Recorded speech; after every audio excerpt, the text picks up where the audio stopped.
Hey guys, welcome to the On the Bubble podcast. We are with Volts from Melon Patch League. Volts, would you like to introduce yourself and what all you do for Melon Patch? Yeah, I'm super excited to be here. My name's Volts. I do handle the production over at the Melon Patch League, as well as I'm one of the co-founders. I assist in some of the on-field aspect there of game scheduling, match scheduling, and of course making sure all the games do happen. But yeah, I really run everything kind of behind the scenes. You can see me on camera every now and then when I cover some games, but super excited to be here. Awesome. So, what exactly is Melon Patch League for those that are unfamiliar with it? What we are trying to build the Melon Patch League into, I think, is really the direction I go when people ask me this question. We're trying to create the place where the real bubble scene and semi-pro scene can come to compete. And we want winning Melon Patch League or being invited to compete in the Melon Patch League to mean something to people. And so that's what we've tried to create. I think Season 1 and Season 2 have been fantastic, and we're on our way to really becoming that staple of the bubble scene. Awesome. So, what do you look for in teams when you're doing these invitations? Because I know that's probably one of the biggest contentions within all of the bubble scene is how do people rank? Because the bubble scene is either A, relatively inconsistent, or B, we're just going to pretend we're Europe and so we have a lot of depth. So, so which is it? So what do you do to go about seeding teams and determining if they're even good enough to get in? It is a very difficult and lengthy process. We do have a very simple application form that we have everyone fill out. And we look, you mentioned consistency. That is huge on our list. We look for past tournament results, specifically over the course of maybe 1 or 2 months prior to the season that they're applying for, because we're looking for that consistency, a team that can turn out on a week-to-week basis and really show out and show that they're supposed to be there. We do consider six-man's ranks as a part of the MPL entry process, though. As I'm sure you're aware, everyone has their gripes with six-mans. I have mine, just with how they have handled rank B, and I can understand why players are unmotivated to get out of that. And then, of course, the eye test. I mean, you have to be able to look at players, and would like to think we look at each player and say they have the potential to be the next one up. Okay, so there's a plethora of criteria. So it's not just six mans, which is nice to hear. Mm-hmm. So I've been trying to get Agitate on here for a podcast episode. So I don't know if you know him, the Six Man's mod. Yes. So I've known him for a little bit, so I'm trying to get him to jump on this podcast because I think that would be fun just to kind of hear the other side of Six Man's. Mm-hmm. But more focusing on Melon Patch, you guys are about to start your third league here soon. So we're running our MPL Futures event here, obviously in about two weeks from the time of this recording. It will go live August 21st. That league is basically the junior league to the main league. Right now it's meant for rank C, kind of emerging stars, to some of that lower rank B who just haven't quite gotten into the main league thus far. Where again, we want to give everyone a chance to compete. Anyone who's trying to make their name, anyone who really wants to believe that they have a chance to play this game as a living full time. And I would love to look back in a couple years and have some people have played in our stuff and really be able to say that this is where they got their start. Yeah, I would say how many teams did you guys have make day 3 this past RLCS split? I think it was we did track that. All mid. We tracked everything. We were 48% for the first split made day 1. We then had 10 teams make day 2, and then 2 teams make day 3. And I think the most we had, about half our league made day 2 during the last qualifier. I think we had 18 teams make day 2 of the RLCS Open Quals, and then we had, of course, All Mid and Limitless make day 3 when it was all said and done. Okay. So yeah, I mean, the proof is in the pudding. I mean, if you're looking for the up and coming teams, it seems like Melon Patch is the place to go. So here's something that I think is different compared to most organizations. Is a lot of orgs that are trying to build themselves, they just do weekly tournaments. What made you decide to do a league versus a tournament? Because leagues aren't even a Rocket League thing uh, to a certain extent anymore. Like, it's refreshing to see a league, but Rocket League is so heavily dominated by tournaments. What made you decide to do a league versus just consistently doing a weekly? That's a great question. And it really came for two reasons. One, for the business aspect. Our return on investment on a league is much, much better than it would be on a return for a weekly tournament. We track our viewership across all of our streams, across our satellite streams. We're able to give sponsors higher numbers of engagement because not only are we able to include all of the unique viewers and new viewers and average viewers per stream as different aspects since it's a week to week basis. We also are able to put out way more tweets across 5 weeks. I mean, we are just loaded with content. Sometimes we struggle to really get all of that content out there because we just have so much. And that to us was worth it. Again, leagues are a little bit more work because again, we do have stuff to do every day of the week versus when you run a tournament, you really, just advertising until up until the day of competition and then you run it and you're done. We really feel that we're getting more for our money when we do a league. And then secondly, both Woos and I are big traditional sports fans. I love watching traditional sports, big MLB fan, live out in Atlanta, so hard not to be.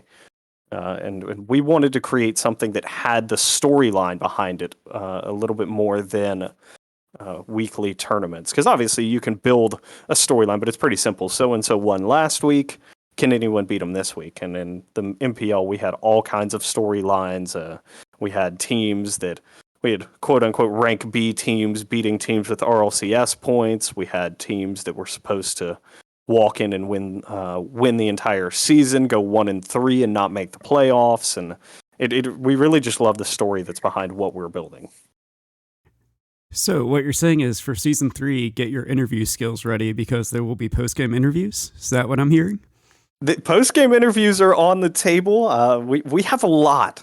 We have a lot of content ideas, and again, that's the biggest thing we really struggle with is getting those ideas out to the world. But interviews are one of the things we do have scheduled. We're looking at weekly articles as well. A lot of short form media is something we're really going for, and should we be able to close the deals with our current sponsors, we're even looking at doing a couple funny commercials for them as well. So we've got a plethora of ideas on the table. Yeah. So here's I guess the biggest question is out of all of the esports, why Rocket League? So Woos and I both have backgrounds in content for Rocket League. Woos is my co-owner at MPG and MPL. He had 20,000 followers on Mixer before it shut down, and his community was really what started Melon Patch Gaming. And then, of course, I used to stream on Twitch, and I love car soccer. There's no other game like it. I've never once in this game thought that my opponent was cheating, more that I'm just bad. So I really enjoy that aspect. FPSs are kind of overwhelming right now, and as the market can see, they're really struggling to maintain their audience, and this is a one-of-a-kind game. Yeah. So, what do you think is next for the bubble scene to gain the respect that it needs? I think you guys are definitely kind of on the forefront of doing that. But what do you think it's going to take for the average audience to kind of follow the bubble scene like they would follow a college team? I love the way you put average audience because that's who we have elected not to target right now, just because we refer to them as casual fans. And the difficulty with the MPL and what we're trying to build is the casual fan doesn't really know we exist.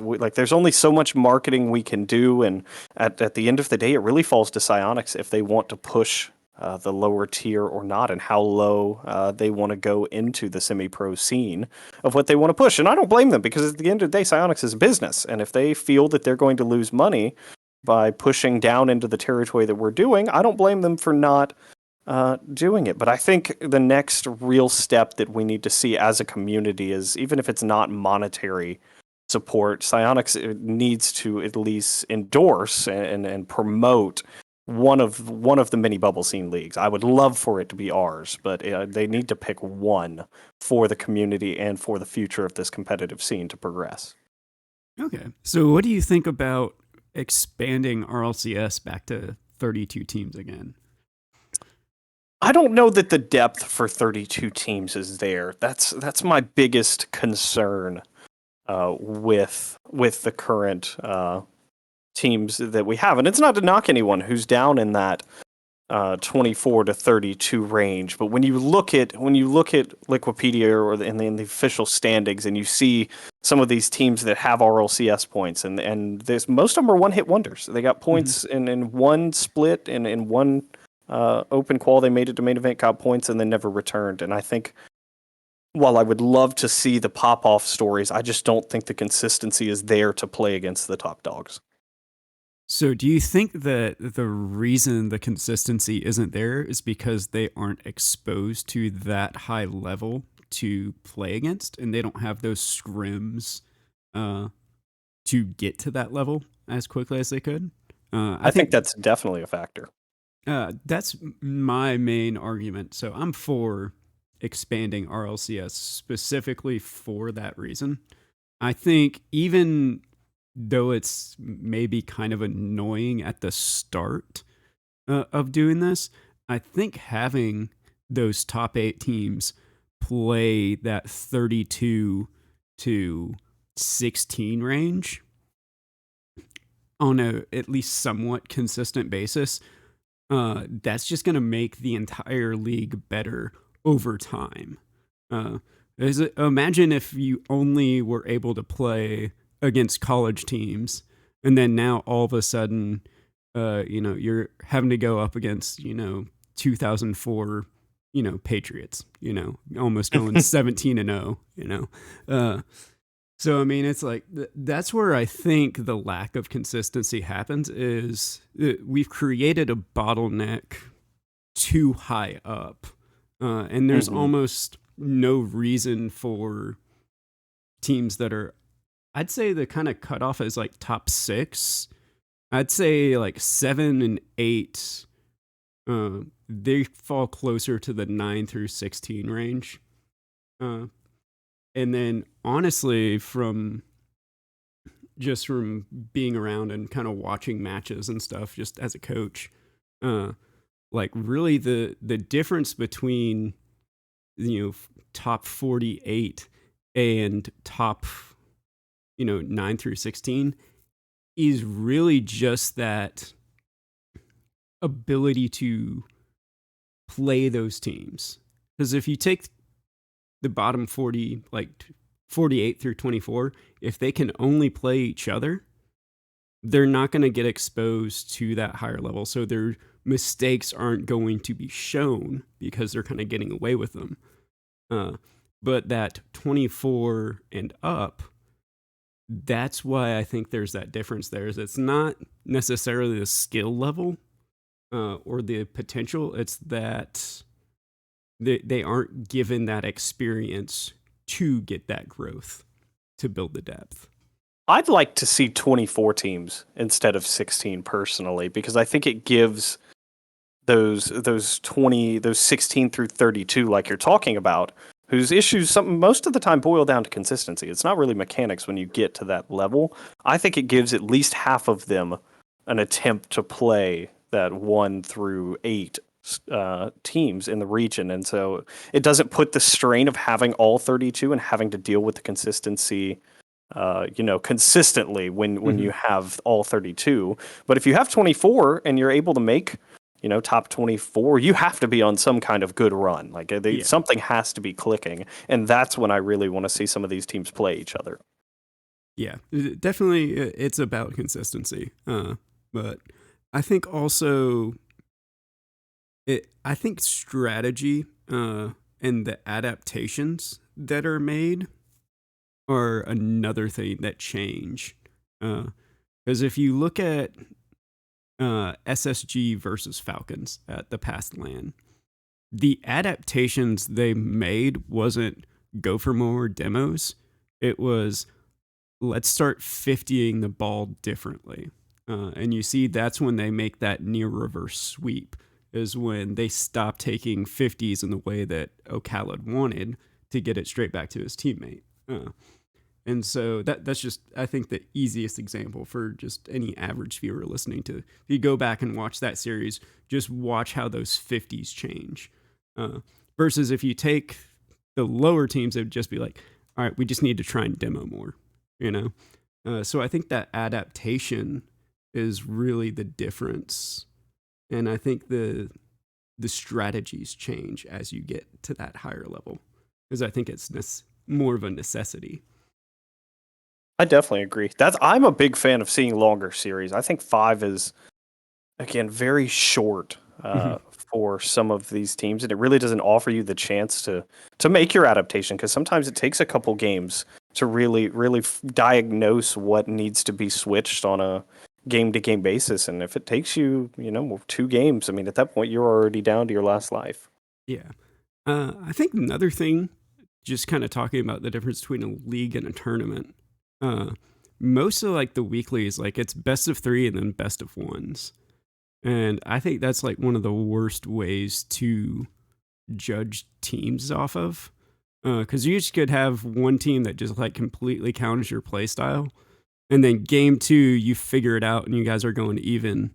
And then they get a lucky goal. And then now it's a best of 1. And you have a lot of upsets because it's just a poor format for weekly. But at the same time, if you're having 60 teams show up, you can't be doing best of 5, best of 7s every match, especially in the losers bracket. So, what do you think weeklies could do to be more competitive for teams and to show that more consistency? Because I think that's the other thing that uh,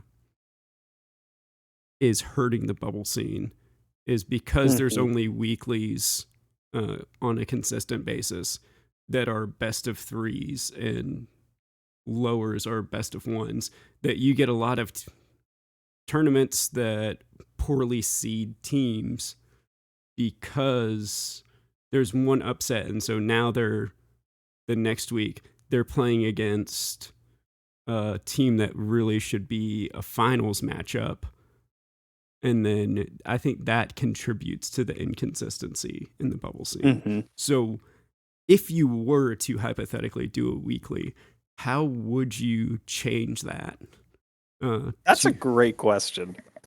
It's difficult because I've been on both sides of the spectrum as far as wanting to play in some of these weeklies versus sitting in the background and doing some tournament admin stuff and seeing everything that goes on behind the scenes. And it's a difficult position because you want to give the good players a chance to show out and give the bubble scene their chance to shine. But the issue becomes if again, if we look at Tactile Banditry, they average Mhm. almost 70 teams. I mean, doing BO5s anywhere but grand finals there is just unrealistic. Yeah. But if you were to chop it down and say you do only 20 teams, you could do best of fives and it would still take probably just as long, but you could get away with best of fives. But then the issue becomes you're gatekeeping, the premier tournament to play in on Thursday nights. And so tournament organizers find themselves in a very interesting spot where if you limit turnout because you're worried about best of 3s and you'd rather see best of 5s, but you don't want to be there for 8 hours, so you limit it to 24, 48 teams, kind of like that, then you risk gatekeeping something that's good for the community. And then if you push it to a second day, which is the simplest solution as far as tournament organizing goes, you could go to a 2-day tournament. You risk that a team that was free on day 1, especially if you're doing it on a weekday, won't be free day 2. Yeah. So what do you think is the best solution for it? Like, what could we do to show more consistency at the weeklies other than just have one team that's clearly top, 24, top 16 that's playing in these weeklies now, just consistently being in grand finals or at least top 4 every week? Like outside of that, there's typically not too many uh, teams that will consistent have that consistency to do that. That are just again lacking that experience of playing against uh, those rank X teams. For I guess the simplest way to put it. I think you have to move to some kind of invite system for the weekly, and maybe, I mean, the dream would be to have a standardized committee that runs weeklies, and each weekly becomes worth points, and you can, check into weeklies automatically and, qualify for stage 2 or get a bye to the round of 8 kind of deal with your weekly points. I know obviously that is not going to happen. Too many players in the game and too many people that want to do their own style of tournament, and that is their right. But I think you have to move to an invite system and get those teams that have no business playing best of threes against rank D teams for the first hour and a half of a tournament. You have to get them to a position uh, where they're going to be playing other good teams, and it's guaranteed. And then at that point, I think if your tournament's not absolutely massive, you can probably go to best of fives for quarters, semis, and grand finals. Yeah. So what you're saying is Liquipedia points aren't the end all be all. As much as people want What? them to be, and as much as people obsess over Liquipedia and getting a page to begin with, Mhm. unfortunately, they are not the end all be all. I Yeah. wish they were. Yeah. But no, I can't No. remember the last time, at least with the tournament organizers I've seen, where they've looked to see how many Liquipedia points a team has. Yeah. I think that's just one of those. I think it's like the best attempt we have so far that just falls woefully short. Uh, Hmm. and so, what do you think we could do to create a system like that? Like, do you think It, it just takes uh, somebody just proposing it and getting players to sign on and just respect it? Or I think honestly, we're getting close to the point. I think especially the CRL debacle. I won't necessarily debacle, but debate on if pro players should be able to play in CRL. I think that's the clearest indication that we as a community need to have a players association that's independent from psionics, that's elected by us to then like be almost like representatives to psionics for the community.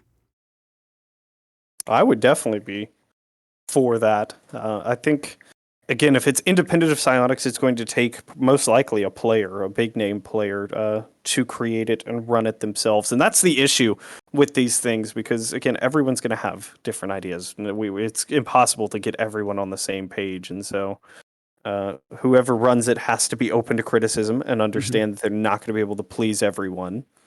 In the same way that if we were to get a tournament point system going, it would probably have to come from a tournament organizer.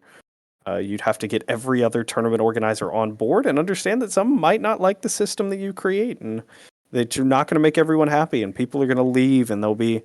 The PGA is the best way to look at it, because you have Mm-hmm. PGA official tournaments and they have their scoring system, and then you have, now you have LIV, but you have off tour tournaments that Mm-hmm. don't give you PGA points, and that's most likely where we could see the Rocket League community go, is having these official community. This gives you community points, while some of these are just independent tourneys. So, do you think moving forward, psionics should maybe have their own player council? Do you think it, or do you think like a player council should be independent from psionics, or do you think it should be sanctioned by psionics in some way? It's difficult, because if you don't have it sanctioned by psionics, it can look like a hostile invasion, basically, to where they've come together and decided that things are only going to go their way. And as often as players are right, they're just as often wrong. Mm-hmm. But if you sanction it by psionics, that also creates the illusion and the feeling amongst the community that maybe, it's, yes, the players have representation, but at the end of the day, psionics told them to do it, and they might not have the power that they're looking for. So you're saying we need a player council, psionics, and then we need like another form of government as well. But checks and balances. I think that would be ideal moving forward. Again, I say all this understanding that it's Yeah, probably not going to happen.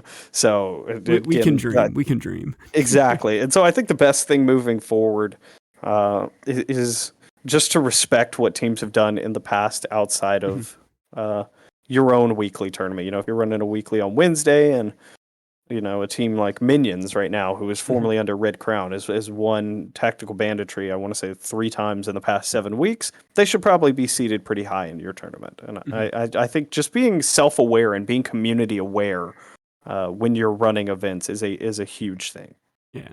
So how do you go about seeding teams? Because obviously you can't accurately seed every team, uh, or you're going to spend like 5 hours every Hmm. week just trying to figure out, the perfect seeding. So, what is, I guess you'd say, your best idea for doing seeding in a tournament? The Like, biggest things to me, you look at past results, specifically within the last month or two, because that'll tell you if a team's hot or not. And mhm, players' names do carry weight, but good results on a consistent basis around the time of event is a good one. If you have the option to do, play-in games or seeding games, or you'll see for MPL season 3, we've got a way that'll we're actually going to play some preseason games out just for seeding purposes, which will be pretty cool. Um, so stuff like that. Anytime you can solve it head to head is fantastic. If you can't solve it head to head, then I would say just research again. Just being aware of how teams are playing, being aware of what six man's rank they have and who they beat in the past week. If a team's beat, if Red Crown is beat. Prestige consistently and for over the past 3 weeks in other tournaments, and you still won't seed them higher. That's where the issues really become drawn. how far down do you think you should seed before you just start randomly seeding, just from an efficiency standpoint? Because obviously, if you get 70 teams, that's a lot of research you got to do, especially if your signups are, an hour beforehand. Uh, so how would you go about doing that? Like, would you just try and seed the top 16 teams and then just kind of randomly seed everybody else by like six man's rank or something? Or how would you do it just from that practical standpoint? Because obviously, you can't go watch every single game and kind of see, Hmm. results. And then also, there's some series that, the series score doesn't tell the whole story. I think as long as you scheduled, I would say the top 25% of your turnout. So if you have 100 teams, your top 25 teams get seeded. If you have 40 teams, your top 10 teams. I think as long as the what would be the last leg, or what you expect to be, or Mhm. and in most cases should be your final leg of your tournament is seeded properly and aren't having to face each other early. I think you've done things correctly, because no matter, again, like you said, no matter how well you seed, there's going to be a pop off every week. There's going to be a team that has a rough week, or fails to really show what they're capable of. So stressing over getting seeding perfectly correct definitely is not a good habit for tournament organizers. But making sure that your top teams are where they should be, and in the caliber of seeding that they deserve, is a big one. So just kind of piggybacking off of this, uh, how do you think RLCS needs to start seeding? Because there's a consistent joke that's because it's true. There's always one death bracket, and then there's always one Mickey Mouse bracket during RLCS. So there's always a team that kind of gets a day two for free, and then there's what always appears to be like one section of the bracket that almost should be everybody should be like almost day two guaranteed, but because they're all stuck together, they don't even get it to day two. So, what would you say RLCS needs to start doing differently? Uh, or do you not This is believe in the death bracket, Mickey Mouse bracket idea? This is no, I definitely do because I watched Iced Up fail to make day two through a brutal bracket, and then saw a couple teams on there that when I looked at the day two teams, I was very surprised to see them there, and I went and looked at their bracket, and it made a little bit more sense. So Mhm. uh, it's difficult though because I know Psionics. Obviously, the pro league comes first as far as esports goes. And then really trying to figure out what to do. I know they sponsored or they endorsed AAA this past go round to try to support the lower semi-pro scene a little bit. So it's so difficult for them. I mean, I think the last open qualifier had 267 or 276 teams, and they Yeah. seeded the entire thing. And so it's just it puts them in a difficult position. I think they need to be open to the community. I think calling upon some of this community that really has dedicated their time and effort to trying to put on events for the bubble scene and just the community as a whole would be fantastic. Let them get in on the seating process. Let them give in their 2 cents because for the most part, I think most of the community is on the same page about who's better than who. And obviously, you can have arguments, of course, if teams are extremely close, but Mhm. not to the point of some of these brackets that we've seen where some of these teams have gotten seating that they clearly were not ready for, and it's made some brackets very difficult for a lot of good teams. Yeah. So this is kind of my idea. This kind of piggybacks to my uh, earlier statement about expanding RLCS. Uh, I don't know if you've seen the video I did about my thoughts for expanding RLCS. But my idea was instead of doing kind of like the tournament for every single split, or every single split for the regional, my idea was do like 2 or 3 qualifiers at the start. And so the very first qualifier, the top 8 from that get accepted into the league. And then you run it again the next week. And now that you've taken those top 8 teams out, they're already there. And now the next top 8 get to filter themselves through. And then one more time. Then now you have 32 teams. And then you have a month-long split that's almost like a league, uh, leading up to a top 16 tournament like we're used to. I think that will help uh, alleviate those death brackets because most of the time, at least 2 of those teams from those death brackets make it to day 3 or get pretty far. And so if you take those 8 teams and get them out, you're going to be able to kind of start to filter. And I think it'll also give Psionics an easier way to seed the next, uh, entrance because you're going to be like, okay, all these teams made it through, so they couldn't have had a Mickey Mouse bracket all the way through and been top 8. So Mm-hmm. we can now just start each bracket for the next go round. Each one of these teams is going to be in their own bracket starting out. And I think that will start to filter through and help Psionics on that end. I really like that idea. I do. I have heard that there's a potential format change to RLCS. So hopefully somebody watched your video and considered your idea because I really like that idea. I think yeah, eliminating the death brackets and because at the end of the day, what we want as a community and what Psionics wants is to give the deserving teams and what they believe to be the next up teams the chance to really prove that they're there.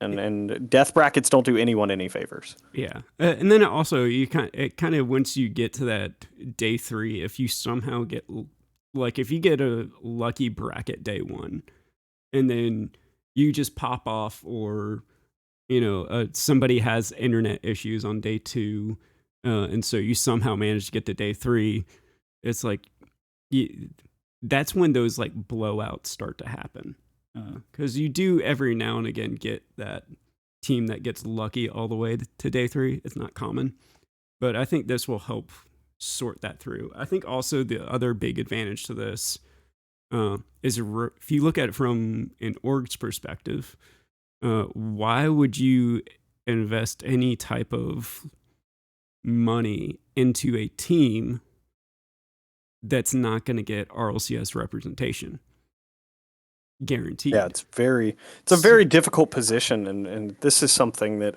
we've gone over at Melon Patch a lot. Is it's difficult to meet players' asking prices when the consistency and the opportunity isn't really there to make these big splashes. I mean, look at all of the bubble scene orgs that there are. I mean, I've gotten to see the best and the worst of them Mhm. all, and right now there's 8 slots open for those teams to showcase what they have on an RLCS level, and that means some people are getting left out. And with where a lot of these orgs are financially and in their stage of growth, it's just not the risk they can take. They can't risk paying these players thousands of dollars just for them to come up short. Yeah, I think also the other thing too is it makes it hard for players to invest the time. Because if you can't make enough money to spend the time to get to where you're good enough to be top 16, or you're that's where a lot of players fall short as life gets in the way because they've got bills to pay. Uh, like outside of the kids that are like 16 still living at home, that the prodigies. If you look at the bubble scene, it's a lot of people that are you know 18 to 22, and there's a lot of really good players that have to quit playing because yeah, they've invested all this time, but they can't put in the hours on the weekly. So I think that also helps players on that front. It gives them more purchasing power, so to speak, with orgs. And then also it makes orgs want to invest more money if you could guarantee uh, that you're going to be represented throughout an entire RLCS split versus, hey, we may pop off in a regional or we may pop off one weekend, Hmm. that makes it more attractive to orgs. And the more attractive it is for orgs, the better it is for players. Yeah. Definitely agree. And as far as players go, I mean, yeah, you're right. It's unfortunate, but with where the esport is at and where the community as a whole right now, if you're a player and not making content, it is very difficult to play this game. The hours that's needed. But I know players that literally just stream their gameplay, and no face Mhm. cam, rarely ever talk. They get good viewership, and they should. They're in the top 0.01% of this game. So I think a lot of the bubble scene players leave a lot on the table when they don't make content. Yeah, I think also some of it comes down to just you also have to have the internet connection to Hmm. be able to make that content. You also have to have a PC, and the past 2 years that is a little bit of an exception, but like graphics cards, you know, like Yeah. could you afford to drop $1,000, $1,500 on a computer setup so you could stream? Uh, so there's that barrier to entry.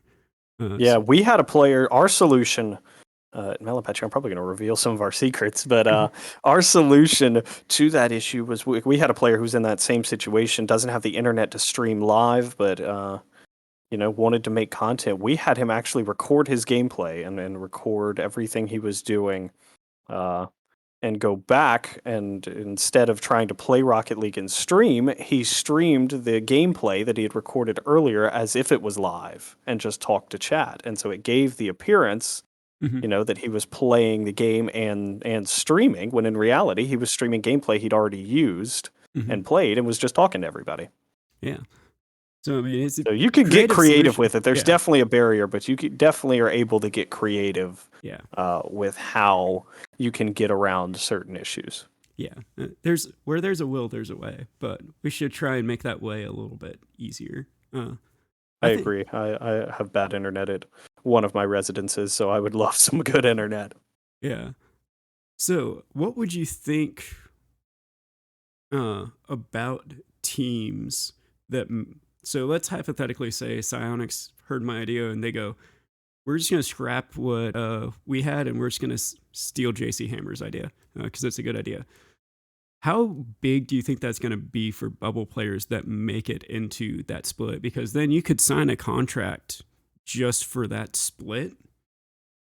Uh, and represent an org for that.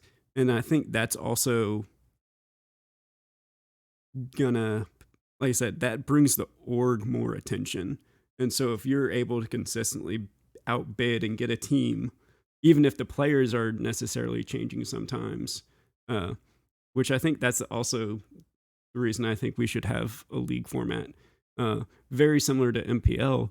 It's you need to have consistency in teams. I think it's a bad idea that there's roster changes every single split Hmm. versus really working as a team. That's another topic.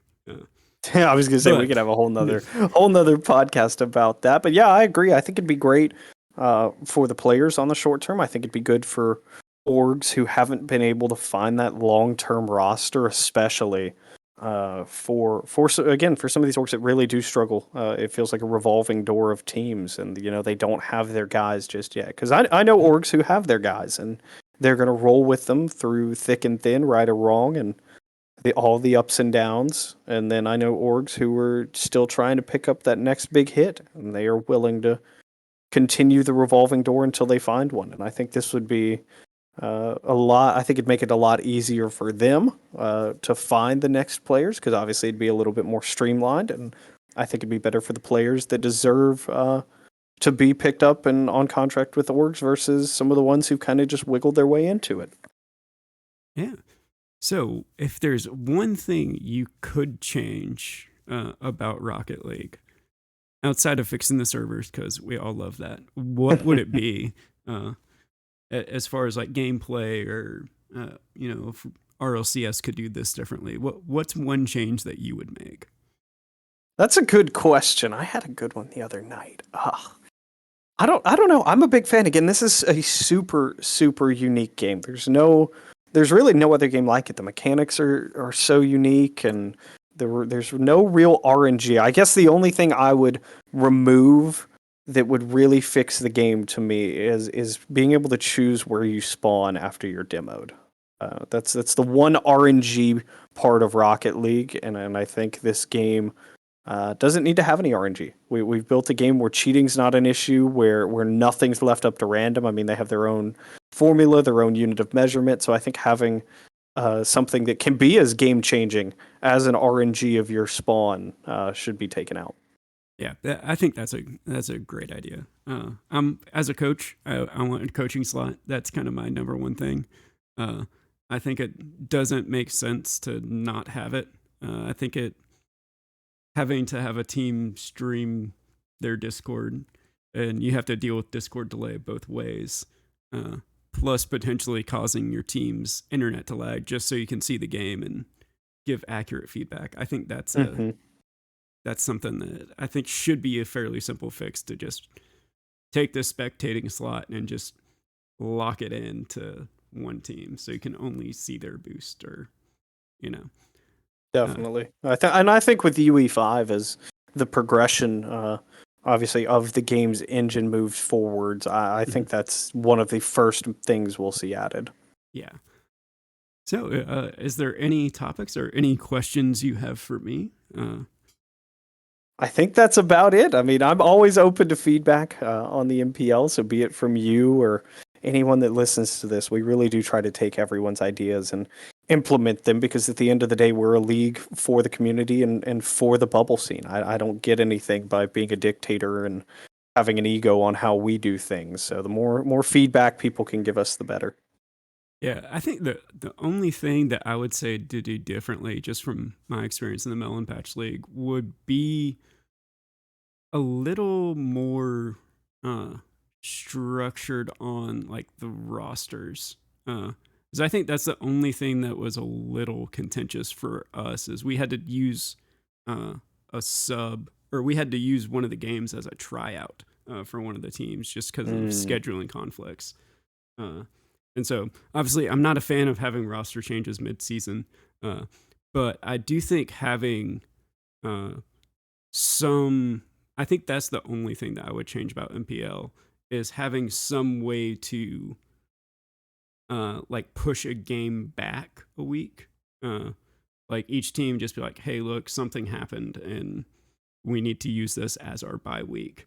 Uh, and have like maybe 1 or 2 weeks at the end. So that way the scheduling, that's the only thing I would change. Because Okay. just having matches week to week, it's great for progression and everything. But I think being able to just choose a bye week, uh, obviously with limitations, if you can't do it like 2 minutes before the game is supposed to start. But I think that's the only thing I would change, just because we're in an online format that, something may come up like that, and that'll just give teams a little bit more breathing room. But also, I think having those rosters locked in at the start, I think that's also a good idea. I think I saw something in y'all's Discord about that. So, but I think one Yeah, of those, one or that's both of again, those things. we're on the same page. So Yeah. Uh, I guess where can people find you? Where can people find Melon Patch? Go ahead and do your shameless plug if you've got one. I would say you can find me mainly on Twitter. I am big on using Twitter. You can find me on Twitter, Volts on Twitch. I don't really stream anymore, so no reason to plug the Twitch. But if you do want to keep up with all the MPL news, we are MPL League on Twitter. You can join the Discord. We put out announcements every couple days. The socials are always going crazy. So again, we'd love the support. We're super excited for what we're building, and we've got a lot of great players to showcase. So that's where you can keep up with us. Discords are the best as well. So, but I appreciate you having me here, Mr. JC Hammer. Yeah, thanks for having me on. Like I said, this, on the bubble. It's about the bubble scene, and hopefully we can make it not the bubble scene anymore. Or at least move it down a little bit and have a little bit more of a pathway to pro, like some other like some other esports do. So, yeah. You guys enjoyed the podcast. Be sure to share it. We'll be back next week. Like I said, I'm trying to get Agitate from Six Mans to come on here. I may have a few other people in mind. But yeah, you guys have a good day.